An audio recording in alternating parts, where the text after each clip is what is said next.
Hakim Pengadilan Negeri Janto Aceh Besar memvonis terdakwa Muhammad Amin, warga Myanmar nakoda kapal Rohingya dengan hukuman 8 tahun penjara atas kasus penyeludupan manusia.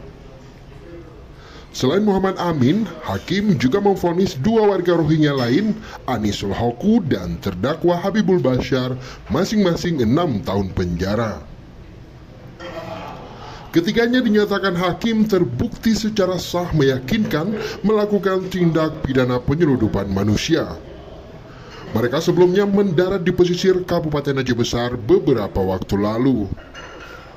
Hakim Ketua Pengadilan Negeri Janto Fadil dalam sidang putusan pada Rabu 5 Juni 2024 juga menjatuhkan pidana denda sebesar 500 juta rupiah kepada ketiga terdakwa.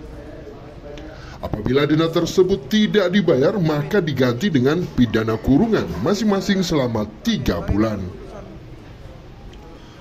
Menurut majelis hakim, ketiga terdakwa terbukti bersalah melanggar pasal 120 ayat 1 Undang-Undang Nomor 6 Tahun 2011 tentang keimigrasian, junto pasal 55 ayat 1 ke 1 KUHP pidana.